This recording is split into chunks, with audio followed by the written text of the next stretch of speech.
définir ce vert. Donc ça ne marche pas, je suis bloqué. On ne peut pas définir une couleur en fonction d'autres couleurs. Donc il va falloir aller un peu plus loin, plus précisément, pour comprendre qu'est-ce que c'est finalement. Alors, ça va être très marrant parce qu'on a 4 écrans ici, on va pouvoir comparer la calibrage des écrans. Donc, première grande question, voilà, qu'est-ce que c'est précisément la couleur? Une deuxième grande question qu'on peut se poser, c'est finalement, est-ce qu'on a besoin de savoir ça?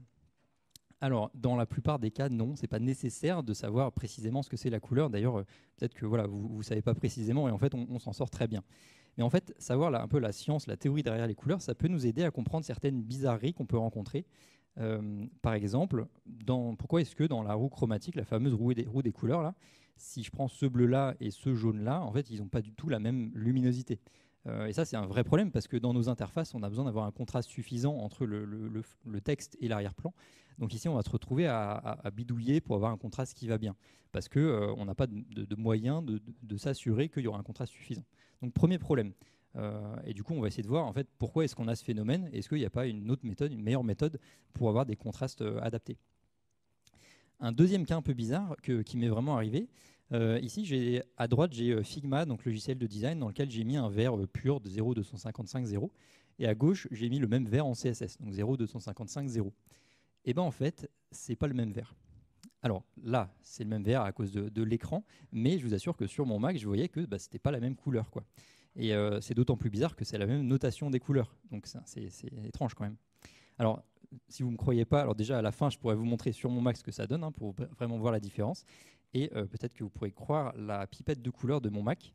Donc à droite, on mesure effectivement le vert 0,255,0 et à gauche, en CSS, c'est un vert différent. Donc vraiment, ce n'était pas les mêmes couleurs. Alors, des fois, on peut se dire sur des écrans différents, on va dire oui, mais attends, ton écran il est moins bien que le mien, il n'est pas calibré, machin. Là, c'est sur un même écran, quoi, sur deux interfaces différentes, j'ai pas le même vert avec le même code couleur. Donc, c'est vraiment un problème de représentation, de notation des couleurs. Donc, encore une fois, on va voir c'est quoi cette sorcellerie et pourquoi ça fait ça. Donc, c'est voilà, les questions auxquelles on va essayer de répondre. Et pour commencer, on va essayer de justement répondre à cette question précisément, c'est quoi la couleur? Donc je vais commencer par parler un petit peu de biologie, de physique. Alors je ne vais pas rentrer dans les détails, il n'y en a pas besoin. Donc déjà, la couleur, c'est quoi? La couleur, c'est de la lumière. Et la lumière, c'est une onde électromagnétique qu'on représente souvent comme une petite vague comme ça. Ce qui va distinguer la lumière visible d'autres types d'ondes électromagnétiques, c'est la longueur d'onde. Donc c'est la distance entre deux petites bosses sur cette vague, qu'on va noter en nanomètres. Et donc cette onde électromagnétique, la lumière, elle va arriver dans nos yeux, dans le fond de nos yeux, elle va exciter des cellules sur la rétine. Et ces cellules, elles vont convertir le signal électromagnétique en signal électrique qui arrive dans notre cerveau, qui va interpréter ça comme une certaine couleur. Et ces types de cellules sur la rétine, il y en a de plusieurs types, justement. Donc il y a d'abord les bâtonnets. Les bâtonnets, c'est ce qui permet de voir quand il y a très peu de lumière dans la pénombre. On ne peut pas voir les couleurs avec les bâtonnets, mais ils nous permettent de distinguer des formes, pour ne pas se cogner. Et c'est seulement quand il y a assez de lumière que les cônes vont s'activer. Les cônes, ils nous permettent de voir les couleurs. Donc il y a 3 cônes différents qui nous permettent de distinguer les couleurs quand il y a suffisamment de lumière. Ces 3 types de cônes, ils ne sont pas du tout rouge, vert, bleu en réalité. On les note comme ça parce qu'ils sont chacun sensibles à une certaine plage justement de longueur d'onde. Donc on a typiquement ce qu'on met à gauche, là, les L, les cônes qui vont être sensibles au bleu. Au milieu, dans la région du vert, on a le cône qui va être sensible au vert. Et un peu à droite, le cône qui est plus sensible. Alors on le note en rouge, mais c'est plus du jaune-orange. Donc chacun des 3 types de cônes va être sensible à certaines longueurs d'onde. Et du coup, le mix de ces trois signaux va nous donner une couleur. Donc ce qui se passe, c'est que pour chaque onde électromagnétique, pour chaque longueur d'onde, ça va exciter plus ou moins les 3 types de cônes. Et ce signal combiné va arriver à notre cerveau qui va dire « tiens, ça c'est du bleu, c'est du vert ». Donc là, on a l'ensemble du spectre électromagnétique visible. Donc ça va du... Attendez, j'ai une petite main ici. Hop, je vais essayer de faire ça à une main. Donc ça va du bleu 400 nanomètres au rouge 700 nanomètres par là. À droite, ici, il y a les infrarouges. Encore après, il y a les ondes radio. Et à gauche, on a ici les ultraviolets. Et encore à gauche, il y a les rayons X, rayons gamma. Donc ici, on a tout le spectre visible. On peut voir un truc très, très important et intéressant, c'est que si vous regardez l'intensité du flux du rayon lumineux ici, il a l'air beaucoup plus intense au milieu, donc vers le jaune-vert, Et sur les bords, donc bleu et rouge, ça a l'air très faible, c'est beaucoup moins lumineux. Donc ça, c'est quelque chose de très important parce qu'on voit déjà que ce qu'on appelle vulgairement la couleur, donc le bleu, vert, rouge, etc., et ben en fait, ici, on voit qu'on n'a pas la même sensibilité aux longueurs d'onde. C'est-à-dire que le bleu et le rouge, on est beaucoup moins sensible. Ce qui se comprend assez facilement quand on regarde la réponse des cônes, ils sont très peu sensibles aux frontières du visible, alors qu'au milieu, donc le vert jaune, on est en plein dedans, on est très sensible. Donc, première chose importante, on n'a pas la même sensibilité, nos yeux n'ont pas la même sensibilité en fonction des longueurs d'onde, donc en fonction finalement des couleurs. Donc ça, on va y revenir plus tard. Donc ici, on a parlé, ce qu'on a vu, c'est les ondes qu'on appelle monochromatiques, ce qu'on représente avec une onde sinusoïdale comme ça. En réalité, dans la nature, ça, il y en a très peu. C'est un truc artificiel qu'on va retrouver dans les lasers, par exemple. Dans la nature, on a plutôt une superposition d'ondes monochromatiques. C'est exactement comme le son, du coup. On n'entend jamais des ondes sinusoïdales, on entend une superposition d'ondes sinusoïdales. C'est pareil pour la lumière, en fait. Si on décompose la lumière visible à travers un prisme, par exemple, et on regarde tout ce qu'il y a dedans, il y a plein d'ondes monochromatiques. Donc c'est plutôt une distribution, comme ça, une densité. Donc la courbe blanche, ça représente justement cette densité spectrale, ça s'appelle la densité spectrale. Et donc voilà, une lumière colorée, c'est pas une onde monochromatique, c'est plutôt un gros tas d'ondes qui est regroupé vers une certaine couleur. Et si on prend un peu toutes les longueurs d'onde et on les prend en quantité égale, et ben ça nous donne quoi? Ça donne du blanc.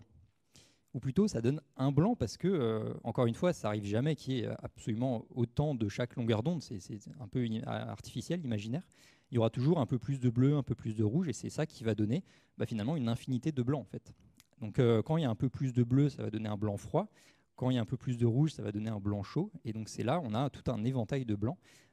Et donc, ça veut dire que plus tard, quand on va dans nos notations couleurs, là, on va noter une couleur, on va l'appeler blanc, ça veut dire qu'à un moment, on s'est mis d'accord pour dire on parle de ce blanc-là, parce qu'il y en a une infinité. Et donc, cette définition du blanc, ça va influencer tout le reste de nos couleurs. C'est un peu exactement comme la balance des blancs en photo ou vidéo. On choisit un blanc et ça va influencer tout le reste de nos couleurs. Donc là, c'est exactement ce qu'on va faire. On voit qu'il y a une infinité de blancs, il va falloir en choisir. Et avec tout ça, finalement, on a ce qu'il faut pour comprendre vraiment ce que c'est la couleur. Ça, c'est la définition de Wikipédia, c'est formidable. Donc Wikipédia nous dit la couleur, c'est la perception visuelle de l'aspect d'une surface ou d'une lumière, basée sur la répartition spectrale de la lumière, ça c'est la courbe blanche, qui stimule des cellules nerveuses situées sur la rétine nommées cônes. C'est ce qu'on a vu juste avant.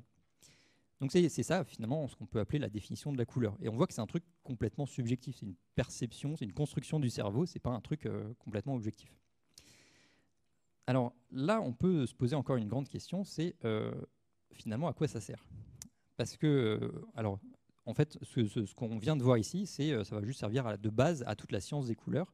C'est une des rares choses que je ne vais pas remettre en question ou critiquer, parce que en fait, ça c'est de la biologie, c'est de la physique, c'est comme ça que fonctionnent nos yeux et c'est pas autrement.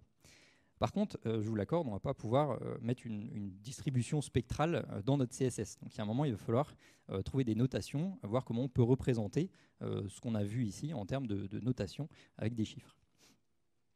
Donc c'est ce qu'on va voir dans cette deuxième partie, comment on peut trouver une représentation de la couleur. Donc pour ça, je propose un petit historique de comment on est arrivé aux notations d'aujourd'hui, parce qu'il s'est passé des choses. Donc on va remonter un petit peu dans le temps, on va aller dans les années 1920 pour le début de la notation des couleurs. L'année 1920, pour vous situer, c'est le début de Charlie Chaplin encore. C'est le tout début du cinéma sonore, donc qui succède au cinéma muet. Et c'est encore le début du cinéma en couleur. Donc même à cette époque-là, ils étaient encore à colorier sur les bobines de film, c'était pas numérique, mais ils commencent à s'intéresser à la science des couleurs, parce que si on enregistre un film en couleur, on le diffuse partout dans le monde, on aimerait bien que les couleurs, ce soit les mêmes couleurs, peu importe l'écran sur lequel on l'affiche. Donc c'est intéressant de comprendre un petit peu comment ça se passe, ces couleurs-là. Donc il y a deux messieurs qui se sont intéressés à ça, ils ont fait des expériences, donc William David Wright et John Guild, ils ont fait en fait bizarrement la même expérience en même temps, mais sans le savoir parce que à l'époque ils ne pouvaient pas tweeter pour dire les gens je vais tester un truc, et donc ils ont fait la même chose, apparemment ils ont eu le même résultat, donc tant mieux, c'est cohérent. Donc ils se sont dit, on est capable de reproduire un peu toutes les couleurs visibles, voilà, donc chaque longueur d'onde visible, on peut les reproduire. On sait aussi depuis longtemps que si on mélange du rouge vers bleu, on peut obtenir à peu près toutes les couleurs visibles. Donc ce qu'on va faire, c'est qu'on va choisir un rouge, un vert, un bleu particulier. Ils ont dû choisir ça parce que ça les arrangeait. On va prendre une couleur de référence, par exemple ici le jaune, et on va demander à des gens d'ajuster la quantité de rouge, vert, bleu pour faire correspondre à la couleur de référence à gauche. Donc ici, j'ai du jaune, je sais que c'est un mélange de rouge et de vert, donc je retire le bleu, je vais retirer un peu de vert, et en gros, par là, ça ressemble. Et là, finalement, c'est la première fois qu'on peut avoir une notation objective de la couleur. On est capable de dire, si tu prends ce rouge, ce vert, ce bleu, tu les mélanges dans ces proportions, et tu auras ce jaune. C'est une notation à peu près objective, hein, ça reste expérimental. Donc c'est une première notation de la couleur. Et du coup, ils ont fait ça pour tout le spectre visible, hein, pour toutes les longueurs d'onde visibles. Ils ont mesuré la quantité de rouge, vert, bleu, et ça nous donne ce petit diagramme-là. Donc c'est pour chaque longueur d'onde, combien il faut de rouge, vert, bleu pour obtenir cette longueur d'onde. Il y a un truc qui est très bizarre ici, qui n'a aucun sens, c'est la quantité négative de rouge ici. Là. Quantité négative, on ne sait pas ce que c'est. En fait, ce qui se passe, c'est que pour certaines couleurs ici, notamment dans les tons cyan du bleu-vert, en fait, ils n'arrivaient pas à reproduire la couleur. Il n'y a aucune combinaison de rouge-vert-bleu qui permettait de reproduire cette couleur-là. Mais ils se sont rendus compte que s'ils ajoutent un peu de rouge dans la couleur de référence à gauche, là, en ajoutant du rouge, là, ils y arrivaient à reproduire la couleur.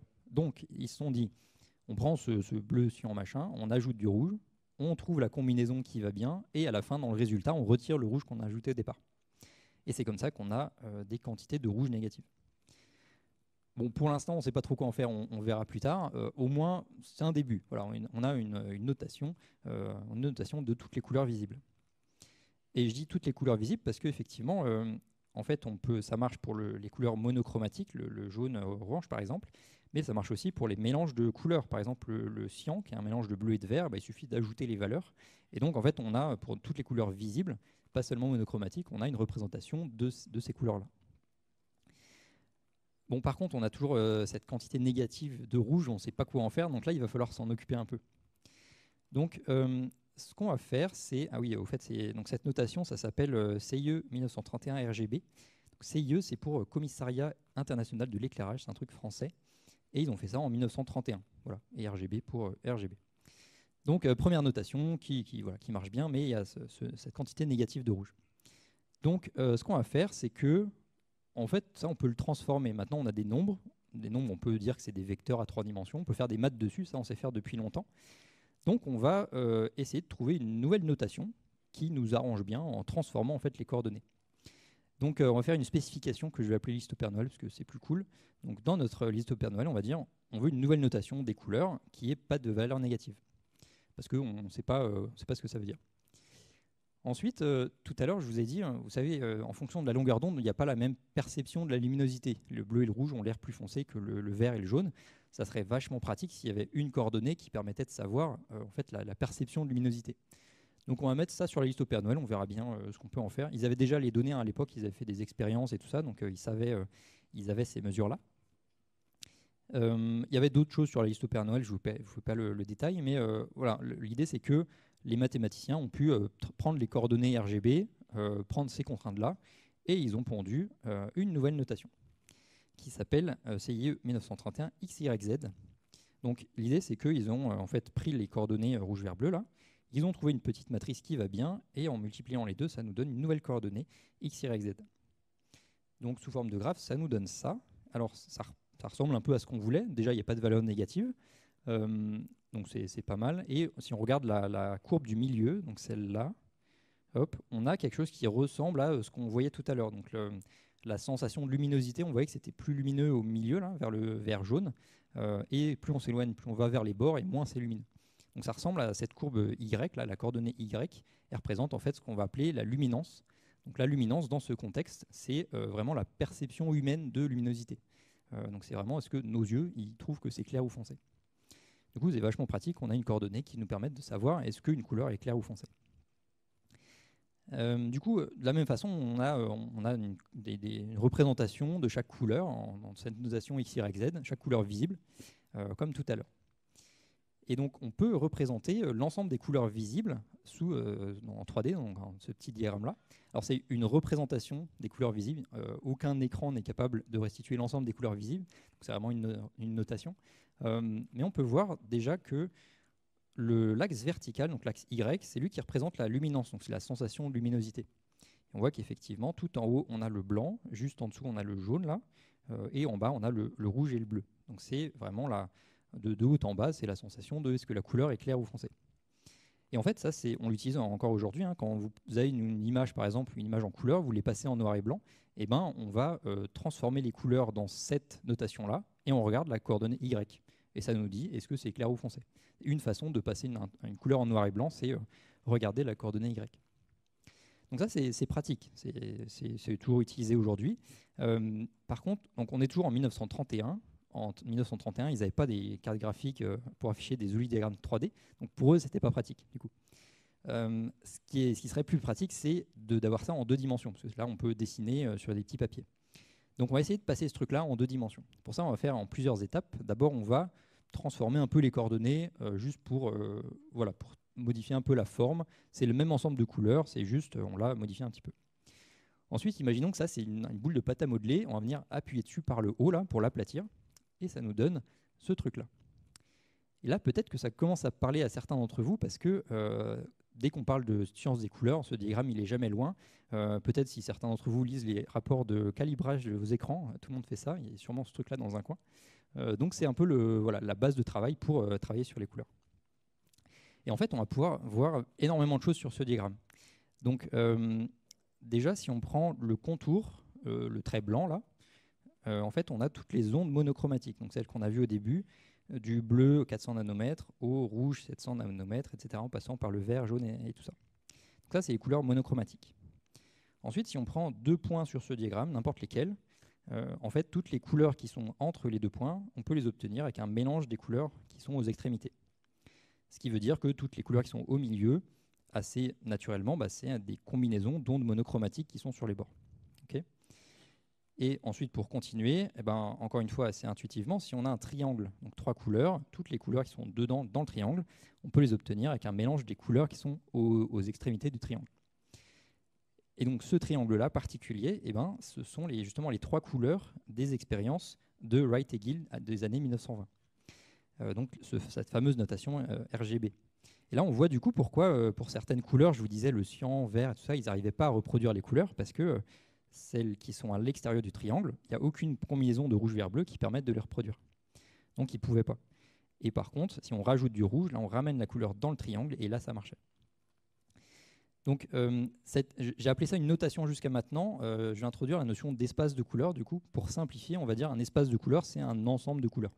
Donc là, l'espace de couleur CIE-RGB, c'est l'ensemble des couleurs qui sont dans le triangle. Donc on va dire que les couleurs qui sont là-bas, elles ne sont pas dans l'espace de couleur CIE-RGB. Et du coup, tout le diagramme, c'est l'espace de couleur CIE-XYZ. On peut dire que c'est l'ensemble des couleurs visibles finalement. Donc ça, c'est tout le diagramme. Et du coup, on va voir qu'on peut définir d'autres espaces de couleurs à l'intérieur, on peut définir d'autres triangles, et tout ça, ça va être un peu des sous-espaces. Donc il y a XYZ, c'est le papa de tous les espaces de couleurs, c'est celui qui contient toutes les couleurs visibles, et on va en créer d'autres à l'intérieur. Donc on a vu pas mal de choses. On va avancer un petit peu dans le temps. Donc là, on arrive dans les années 90. Années 90, il y a les premiers appareils numériques personnels, donc les premières télés, les premiers ordinateurs, en gros les premiers écrans. Et là, c'est vraiment la période où ça s'est démocratisé. On a créé plein d'écrans, on a diffusé ça dans le monde entier. Et là, il a fallu, encore une fois, se mettre d'accord pour que les écrans ils affichent à peu près les mêmes couleurs. Pour qu'on affiche une image sur cet écran, elle ne soit pas complètement différente de la même image dans le même écran du voisin. Donc, on a créé des espaces de couleurs pour normaliser un petit peu ça, donc spécifiques à ces écrans-là. Donc on a créé 2 nouveaux espaces de couleurs. Il y a le Rec 709 qui a été fait pour la vidéo, le sRGB pour l'image, donc la télé et les ordinateurs en gros. Ces 2 espaces, ils ont les mêmes couleurs primaires, donc le même rouge, vert, bleu. C'est le même triangle. Et la seule différence, c'est ce qu'on appelle le gamma, c'est en gros le contraste, parce que les télés, c'est plus pour regarder dans une pièce sombre le soir. Les écrans d'ordinateur, c'est plus dans une pièce éclairée le jour, donc le contraste n'est pas le même. Mais sinon, ils ont les mêmes couleurs primaires. Et donc, ces 2 espaces de couleurs, Rec 709 sRGB, c'est encore aujourd'hui, c'est les espaces par défaut. En fait, si on ne précise pas, ça veut dire qu'on utilise ces espaces-là. Donc, par exemple, je vais parler juste après de notation des couleurs. Le RGB qu'on utilise en CSS, si on ne précise pas, ça veut dire qu'on est dans l'espace sRGB. sRGB, donc ce triangle-là. Et du coup, peut-être on peut remarquer, c'est un triangle, il n'est pas très gros, en fait.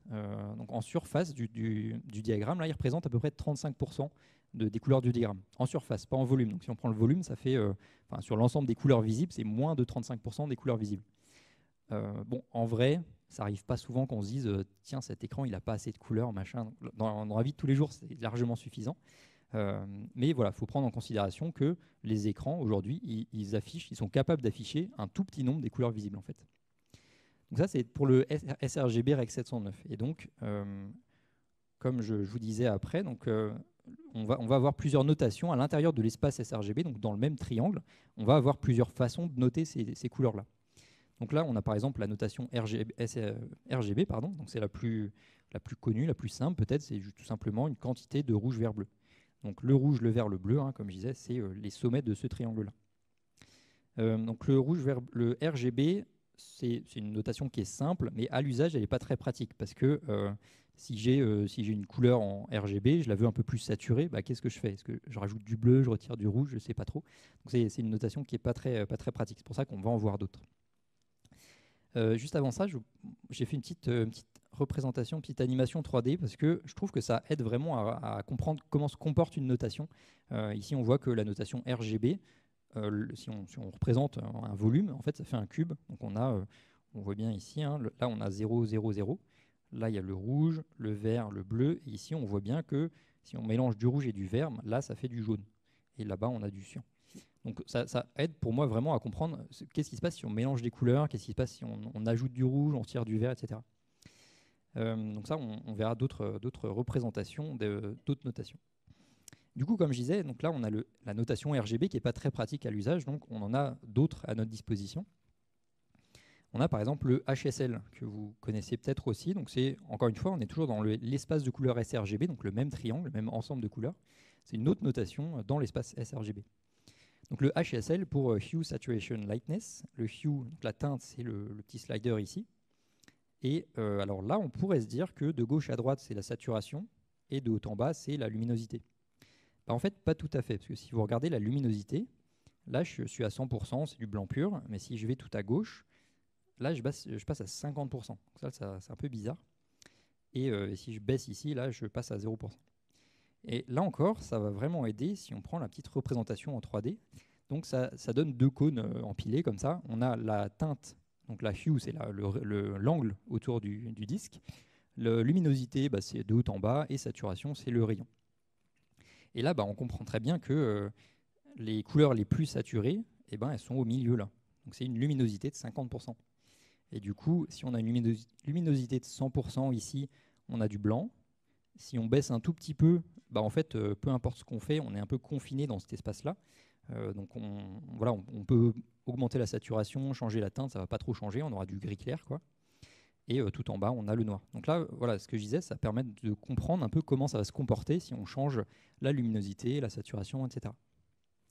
Donc HSL, voilà une autre notation que je trouve plus pratique pour manipuler les couleurs. Il y en a une dernière qu'on va voir ici, alors qui n'est pas dispo en CSS, je ne sais pas pourquoi.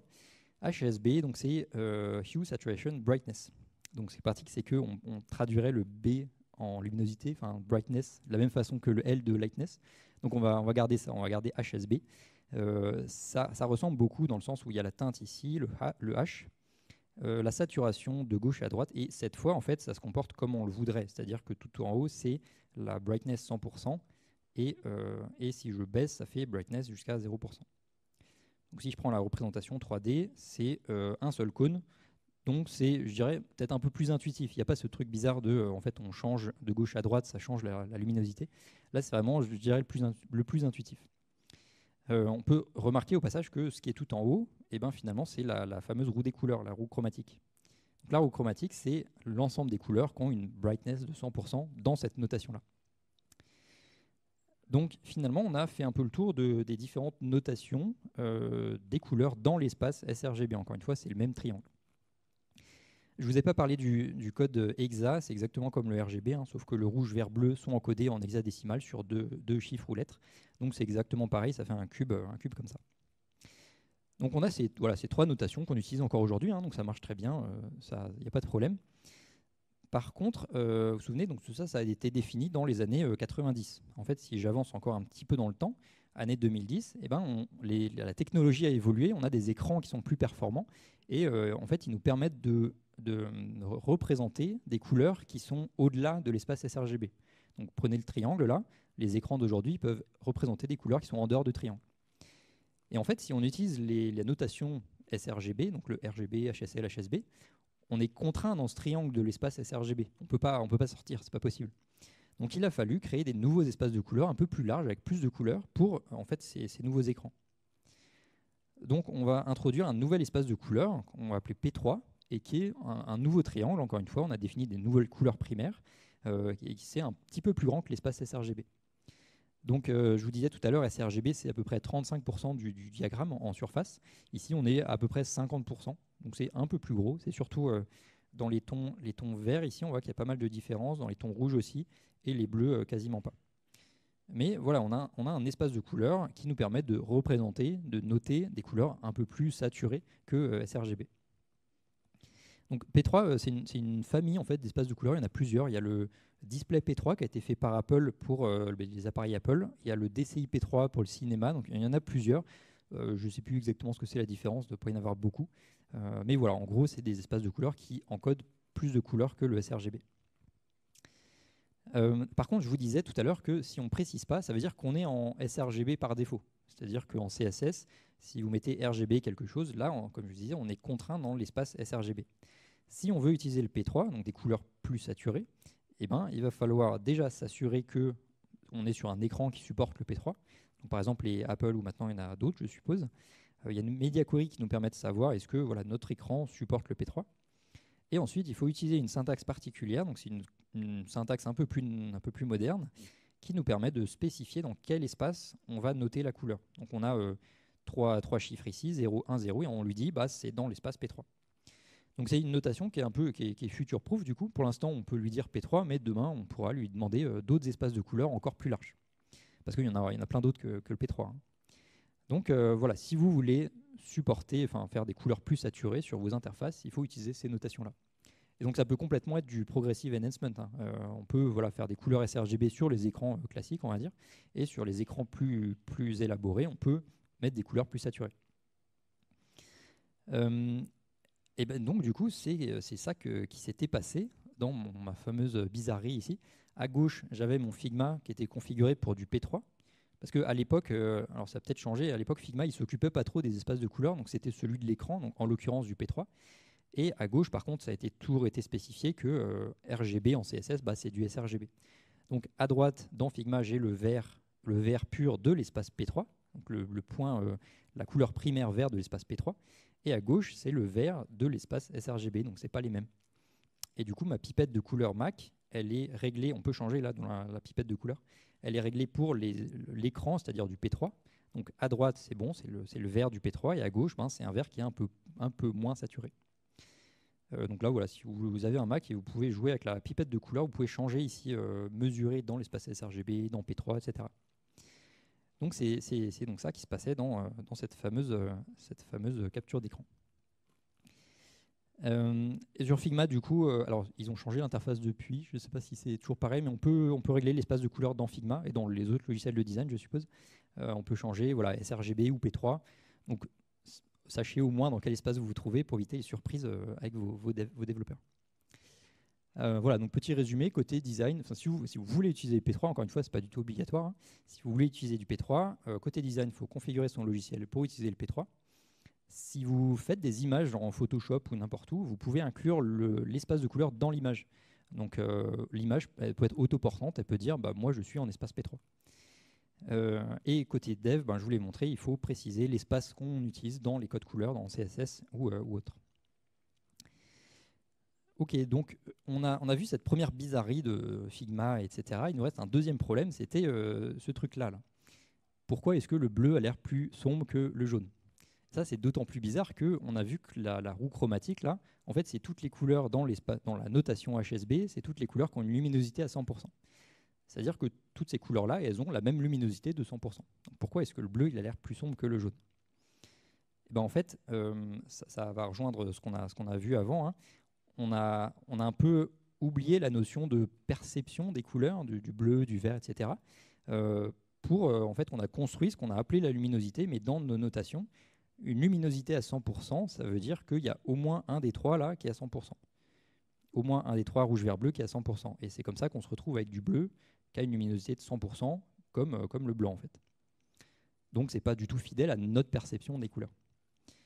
Et c'est exactement ce qu'on a vu au début, hein, quand on voyait la sensation visuelle de la luminosité. On voyait que le bleu, le rouge, ils ont l'air moins lumineux que le vert, le jaune, ce qu'on appelait la luminance. Ça, on l'a un peu perdu en cours de route, hein, en modifiant toutes nos notations. Donc ça fait qu'on utilise une luminosité, mais qui ne veut rien dire en fait. Donc c'est un peu un problème. Et tant qu'on est dans les problèmes, on a vu qu'on peut dériver pas mal d'espaces de couleurs à partir de celui-là, donc l'espace X, Y, Z, le diagramme. En fait, là aussi, il y a un problème parce que dans un diagramme comme ça, on aurait envie de se dire, si j'ai deux couleurs qui sont assez éloignées sur le diagramme, elles sont sûrement différentes. Et si j'ai deux couleurs qui sont proches sur le diagramme, elles sont sûrement proches. En fait, ça ne marche pas du tout parce qu'ici, on a le bleu et le violet qui sont juste à côté. Et là, on a le vert qui est quasiment pareil que celui-là. Donc, c'est très déformé, en fait. Cette notation, ce diagramme, c'est très déformé. Donc, finalement, ce n'est pas très pratique à l'usage. Et c'est un peu un problème parce que X, Y, Z, on l'a vu, c'est le papa de tous les espaces de couleurs. Tous les autres, ils dérivent de celui-là. Donc, si cet espace, il a le problème que les couleurs sont déformées, il y a la notion de luminosité qui ne veut plus rien dire, en fait, on s'en sort plus, quoi. Donc, ça ne va pas trop. Et qu'est-ce qu'on fait quand ça ne va pas trop? On fait une liste au Père Noël. Donc, est-ce qu'on ne pourrait pas faire une nouvelle notation des couleurs qui serait plus adaptée à notre perception humaine des couleurs, en fait? Donc, on va faire une nouvelle liste au Père Noël. On va dire, on aimerait bien un nouvel espace de couleurs, une nouvelle notation qui soit fidèle à notre perception, qu'il n'y ait pas de bizarreries, de couleurs compressées, etc. On va mettre que ça sur la liste au Père Noël, c'est déjà pas mal. Je pense que ça va occuper des gens pendant un certain temps. Et effectivement, en fait, là, c'est plus des maths, hein, c'est vraiment des expérimentations, voir comment on perçoit ces couleurs, etc. Donc, il a fallu même des décennies, en fait, pour arriver à une nouvelle notation. On est en 1976, donc la précédente, c'était 1931, donc il a fallu un peu de temps. On peut se douter à la tête des équations qu'ils n'ont pas fait ça en un jour aussi. Donc l'idée, c'est un peu comme tout à l'heure, ils sont repartis des notations X, Y, Z, des coordonnées X, Y, Z. On les transforme pour obtenir une nouvelle notation. Donc L, A, B, avec des étoiles, puisque sans étoiles, c'était déjà pris. Et donc, on a une nouvelle notation qui s'appelle CIE Lab 1976. On peut voir au passage que dans les équations, il y a des XN, YN, ZN. En fait, ça, c'est coordonnées du blanc de référence. Je vous disais au début, il faut choisir un blanc et tout le reste va être dédié à partir de ce blanc-là. Et ben là, on y est en fait. On choisit un blanc de référence et on va déduire les coordonnées L à B. Et donc ça, si on le représente comme on a fait tout à l'heure en 3D, on obtient un truc comme ça. Donc ça, c'est comme le XYZ de tout à l'heure. C'est l'ensemble des couleurs visibles, mais dans la notation, dans l'espace de couleurs L à B.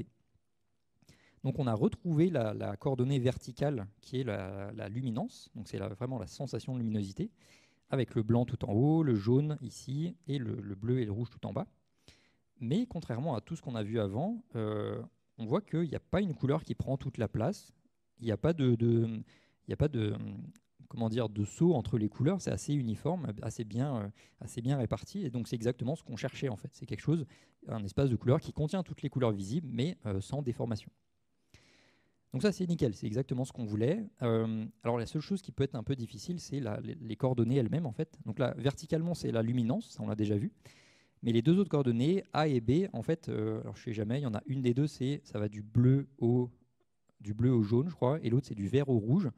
Donc c'est un peu comme RGB, quoi. À l'usage, c'est pas très pratique. Si on a une couleur dans la notation lab, on la veut plus saturée, par exemple, je retire du rouge, je vais plus vers le bleu, machin, on s'en sort pas. C'est pas pratique. Mais comme le RGB, on peut en fait créer une nouvelle notation. Alors on va simplement passer en coordonnées polaires, c'est-à-dire qu'on transforme un petit angle là, la hue, la teinte, et ça nous donne ce truc-là. Donc on n'a pas du tout touché à l'ensemble des couleurs, on a juste changé la notation. Donc ici, vous voyez qu'il y a un petit cercle autour là. Donc on retrouve quelque chose qui ressemble vaguement au HSL, dans le sens où il y a une teinte, donc un angle autour du truc là, et la saturation, enfin la chroma, c'est un peu l'équivalent de la saturation, donc c'est le rayon du cercle. Donc cette notation, elle nous permet de travailler plus facilement avec les couleurs. On a retrouvé donc la luminance, c'est la luminosité, mais sans les problèmes.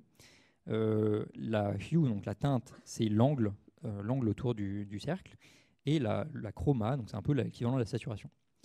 Donc là, on a quelque chose qui est nickel, ça ne déforme pas les couleurs, ça contient l'ensemble des couleurs visibles, et on peut le travailler avec facilement. Donc là, contrairement au XYZ, on ne va pas y toucher. On ne va pas essayer de faire des sous-espaces à l'intérieur, parce qu'on a vu qu'on déforme les couleurs, on perd la notion de luminance. Donc on n'y touche pas, on va garder ça.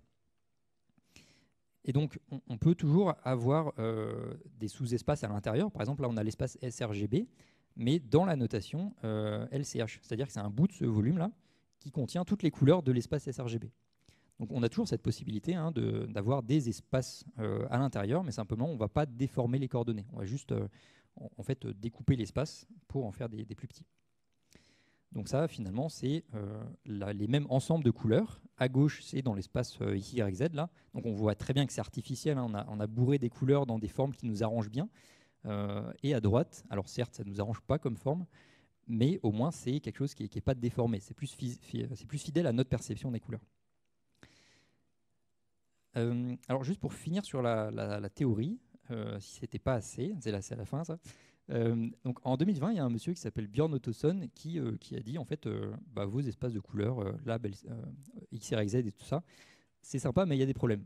En fait, dans l'espace XYZ, donc dans toutes les notations RGB qu'on a vues et tout ça, des fois, dans les tons de bleu par exemple, il y a du violet qui vient se mettre pour aucune raison. C'est vraiment un bug dans la notation. Il y a des couleurs qui viennent s'immiscer comme ça au milieu des autres et pour aucune raison. Donc ça, on le savait déjà, mais en fait, Björn Ottosson, il a corrigé le problème. Donc il a pris les espaces lab LCH, il a dit je vais faire la même chose, mais ça va être OK. Et du coup, il a appelé ça OK lab et OK LCH. C'est vraiment ce qu'il a dit. Donc les noms sont peut-être un peu éclatés, mais il se trouve qu'il a vraiment corrigé les bugs qu'il y avait dans les autres espaces de couleurs. Donc GG à lui. Et du coup, ça c'est très récent, hein, 2020. Donc aujourd'hui, je dirais que l'état de l'art des espaces de couleurs, en tout cas fidèle à la perception humaine, eh ben, c'est OK lab et OK LCH. Donc pour finir, on va voir un peu des exemples d'applications. On a vu beaucoup de théories, on va voir qu'est-ce qu'on peut en faire. Donc un exemple possible, c'est tout ce qui va être les palettes de couleurs. Donc une palette, pour générer simplement une palette de couleurs, on va itérer sur des valeurs de teinte, de saturation, de luminosité, et on fait un tableau et ça donne un truc comme ça. Donc si je fais une palette de couleurs en HSL, donc la notation qu'on a vue avant dans l'espace de couleurs sRGB, ça nous donne un truc qui est pas équilibré, qui n'est pas pratique, c'est ce qu'on a vu avant. Par exemple, ici, on a le bleu là, le bleu ici qui est plus foncé que ce jaune-là. Donc on aurait envie de se dire sur une même ligne, il y a la même luminosité, donc on aura peut-être le même contraste. En fait, pas du tout. On peut voir que ici, les contrastes sont complètement différents. Donc c'est ce que je disais au tout début, on ne peut pas se baser sur la luminosité pour calculer des contrastes, ça ne marche pas. Par contre, si on fait la même chose avec l'espace, oui, donc du coup, si on génère, j'ai envie de dire simplement, bêtement, des couleurs de cette façon-là, en fait, les contrastes ne sont pas du tout bons. Donc là, il va falloir adapter, modifier manuellement pour avoir des contrastes qui vont bien. Si on fait pareil avec l'espace OKLCH, donc exactement pareil, on itère sur les teintes, sur les chromas, la luminance, et on a quelque chose qui est beaucoup plus équilibré. Alors, je ne vais pas dire que c'est parfait parce que il y a encore des choses, c'est peut-être subjectif, mais pour moi, ces couleurs-là m'ont l'air un peu plus saturées que celles-là. Ça se joue à pas grand-chose, hein, mais c'est pas exactement parfait. Mais déjà, si on prend une ligne et qu'on met une même couleur dessus, les contrastes vont être, alors pas identiques, mais très proches. Donc tous les contrastes sur une même ligne, ils vont être quasiment les mêmes. Donc c'est beaucoup plus pratique. Peut-être qu'il y aura un tout petit peu d'ajustement manuel, mais c'est déjà une très bonne base pour faire des palettes de couleurs. On peut voir un truc, j'ouvre une petite parenthèse là, on peut voir qu'il n'y a pas de joli orange là-dessus. Il y a un truc qui ressemble par là, mais ça tire un peu vers le... Ouais, c'est pas vraiment du beau orange. En fait, un joli orange bien saturé, c'est pas accessible. Vous pourrez mettre soit du blanc, soit du noir dessus, le contraste n'est pas suffisant. Donc en fait, un orange saturé, c'est accessible, ça n'existe pas. Soit on rajoute un peu de rouge, mais du coup, ça tire trop vers le rouge. Donc vos états warning et error, ça sera les mêmes. Soit on baisse la luminosité, ça nous donne un truc marron dégueulasse. Donc ça, c'est pour bosser sur un design system, je confirme qu'on ne peut pas avoir un joli orange accessible. Voilà, désolé. Je ferme ma parenthèse. Et du coup, si on prend ces couleurs-là qu'on génère en OKLCH, de base, les contrastes seront à peu près les mêmes et ça va être harmonieux. Il n'y aura pas une couleur plus claire que l'autre. Donc voilà, palette, c'était un premier cas d'usage de ces nouveaux espaces de couleurs. Les gradients, ça va être un autre cas d'usage qui va être pas mal. Donc déjà, un gradient, c'est quoi? Un gradient, c'est une interpolation entre au moins deux couleurs. On peut en avoir plus, mais au moins deux. Donc ici, j'ai un bleu pur et un jaune. Et en fait, le gradient, c'est une interpolation entre ces deux couleurs. Donc qu'est-ce qu'on fait? On va juste interpoler sur toute la surface du gradient. Et si on prend par exemple le point qui est au milieu, là, ça va être quoi sa coordonnée? On fait la moyenne des deux, donc ça va être 0,5, 0,5, 0,5. En fait, c'est du gris. Donc ça veut dire que dans notre gradient entre le bleu et le jaune, au milieu, il y a du gris. Et c'est un vrai problème déjà, c'est pas beau. Et ça porte un nom même, c'est la dead gray zone. Donc c'est la zone morte grise, c'est un truc qui est au milieu du gradient là, qui est juste moins saturé. Et alors c'est un cas un peu extrême, entre le bleu et le jaune, on fait tout le tour du cercle chromatique, mais vous prenez un gradient entre deux couleurs, c'est très possible qu'au milieu, il y ait une zone un peu moins saturée. Et ça vient de la notation en fait. Et du coup, l'apparence du gradient, ça dépend complètement de la notation qu'on utilise. Si je prends par exemple les mêmes couleurs bleu et jaune, mais dans la notation HSL, c'est pas du tout pareil, parce que bleu et jaune, ils ont la même saturation, la même luminosité.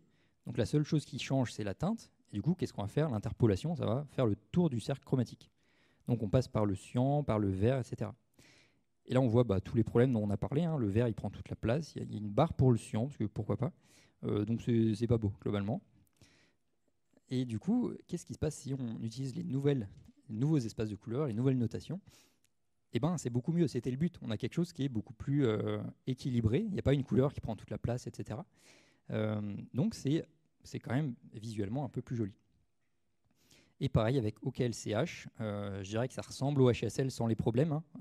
Donc on passe par le cyan, par le vert, mais c'est beaucoup plus équilibré. Alors là, il y a un truc que j'aime bien faire. On peut voir que à gauche ici, on voit plutôt pas mal, je pense. On voit qu'il y a un peu de violet là. Et en fait, c'est exactement ce que je vous disais, le bug dans les espaces de couleurs. Des couleurs qui viennent se mettre parmi les autres pour aucune raison. Là, il y a du violet qui vient se mettre dans le bleu pour aucune raison. Et donc ça arrive même en CSS, en Figma, n'importe où. Vous faites un gradient, par exemple, du bleu au blanc. Au milieu, il y aura du violet. Donc il y a une bonne et une mauvaise nouvelle. La mauvaise, c'est que vous ne pourrez plus ne pas le voir maintenant. Désolé. La bonne, c'est que vous pourrez vous la péter en disant pourquoi il y a du violet. Oui, c'est un bug dans l'espace X, Y, Z. Donc voilà, on peut voir que globalement, ça a quand même une meilleure tête dans les nouveaux espaces OKLab, OKLCH. Ça donne des meilleurs gradients. Donc ça, en CSS, on peut le faire super facilement. En fait, quand on fait un gradient, maintenant, on peut lui dire dans quel espace on se place pour faire l'interpolation. Donc c'est comme ça que j'ai fait juste avant, là. Pour les mêmes couleurs bleu et jaune, on peut lui dire dans quel espace on va faire l'interpolation. Et donc ça, c'est en CSS, mais il y a d'autres aussi. On peut le faire en JavaScript. Il y a des librairies qui permettent de justement faire ce genre d'interpolation, de passer une couleur d'un espace à un autre. On peut vraiment travailler avec les couleurs de cette façon-là, dans d'autres langages aussi, si vous avez besoin. Voilà, donc on arrive au bout. Je vais faire un petit récapitulatif de ce qu'on a vu. Donc on a vu finalement, on a commencé par cette notation, ce diagramme XY. Donc c'est en fait l'espace de couleur XYZ qui contient toutes les couleurs visibles, et à l'intérieur duquel on a défini des espaces de couleurs, le sRGB d'abord, le P3, et en fait il y en a plein d'autres, il y a plein d'autres triangles, il y a le Rec 2020 par exemple, Adobe Profoto, je ne sais plus quoi, il y a plein d'autres espaces de couleurs à l'intérieur. On a vu que il y a des petits problèmes, notamment d'harmonisation, d'équilibre, et donc on a des nouveaux espaces de couleurs, OKLab, OKLCH, qui permettent de travailler beaucoup plus facilement avec les couleurs, surtout dans les gradients et les palettes de couleurs. Globalement, dès qu'il y a des calculs à faire sur les couleurs, OKLab, OKLCH, c'est pas mal. Mais on ne peut pas dire que ça remplace. On utilise toujours les XY, sRGB, etc. C'est juste pour faire des calculs, ceux-là, ils sont pas mal. C'est marrant, cette slide, elle ne marche jamais, cette slide. Ok, donc on arrive au bout. Je vous ai mis quelques liens sur le QR code qui est ici pour aller plus loin. Vous avez le code des slides aussi et des feedbacks. S'il vous plaît, ça m'intéresse. Et c'est tout pour moi. Merci beaucoup.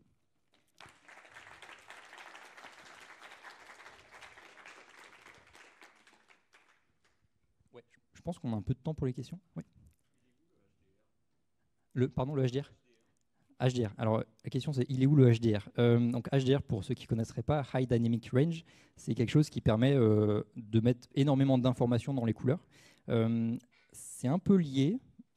ça va être lié à ce que je disais, les espaces de couleurs, les triangles là qu'on met dans le diagramme XY. Alors déjà, pour le HDR, ça veut dire qu'il y a énormément de couleurs, donc le triangle va être plus grand. Il y a certains espaces de couleurs qui ont beaucoup plus de couleurs, donc les triangles sont plus grands. Première chose. La deuxième chose, c'est pour mettre énormément de couleurs, beaucoup de données dans une image, par exemple, ou une vidéo, il va falloir beaucoup plus de bits pour l'encodage des couleurs. C'est-à-dire que là, la plupart des couleurs en sRGB, par exemple, c'est sur 8 bits. C'est pour ça que les triangles sont relativement petits, parce que s'ils étaient très grands sur 8 bits, on perd de la précision. Donc le HDR implique aussi d'avoir plus de bits qui permet d'avoir des triangles plus grands, donc plus de couleurs. Et le fait d'avoir plus de bits permet aussi d'encoder la luminance sur plus de niveaux, quoi. Donc on peut mettre beaucoup plus de choses dans les mêmes codes couleurs. Voilà, donc je ne suis pas expert, c'est plus pas mal utilisé dans la vidéo. Je ne l'ai pas vu beaucoup dans les images, ou alors peut-être pour tout ce qui est artificiel, les calculs 3D, ce genre de choses. Donc voilà, je ne suis pas expert non plus, mais en gros c'est ça, c'est avoir plus de bits, des espaces de couleurs qui contiennent plus de couleurs. Ça répond à la question? Oui.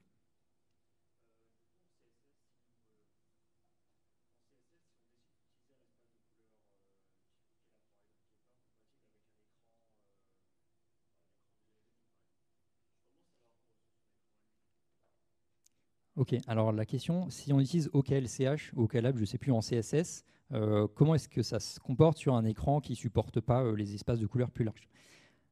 Alors, il y a plusieurs choses. Déjà, les espaces OKLCH, OKLab, ils contiennent l'ensemble des couleurs visibles. Parmi ces couleurs visibles, tu as les couleurs de l'espace sRGB, qui lui, en fait, tous les écrans supportent sRGB. Donc, dans la notation OKLab, OKLCH, tu peux très bien encoder des couleurs de l'espace sRGB. Donc, celles-là, elles vont être affichées sur tous les écrans sans problème. Donc, ça dépend déjà des couleurs que tu mets dans la notation. Il faut distinguer la notation et l'espace de couleurs. La notation te permet de noter des couleurs d'un espace qui est plus petit, tu vois. Deuxième chose, c'est si effectivement tu encodes des couleurs, par exemple en espace P3, comment ça marche sur un écran qui ne supporte pas l'espace P3? Là, ça dépend. Alors, je crois que ça dépend du navigateur. L'idée, c'est toujours que on a une couleur tu veux afficher une couleur sur un écran qui ne supporte pas cette couleur. L'idée, c'est de ramener cette couleur dans l'espace de couleur de l'écran. Donc ça s'appelle le tone mapping.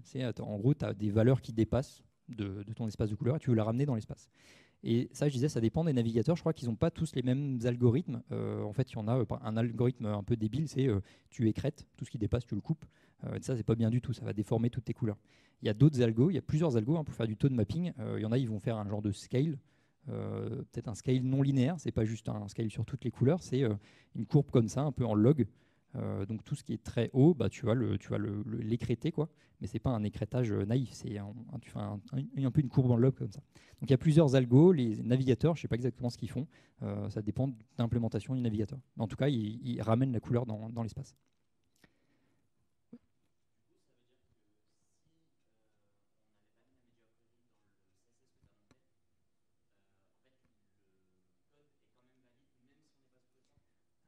Exactement, ouais. Donc la question, si on met pas la media query et que tu encodes une couleur en P3 par exemple, ça va fonctionner. Par contre, tu n'es pas sûr de ce que ça va rendre. Et c'est pour ça que c'est quand même plus safe de gérer toi-même ce qui se passe. Sur un écran qui ne supporte pas le P3, tu mets du sRGB. Sur un écran qui supporte le P3, tu mets une couleur P3. Si tu fais pas ça, ça va fonctionner, mais tu n'es pas sûr du résultat.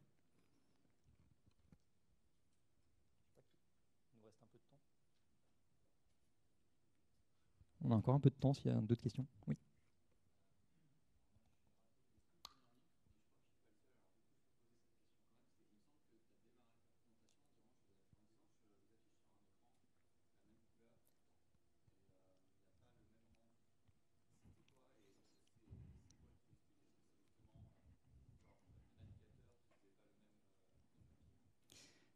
Alors, au tout début, c'était ça d'ailleurs.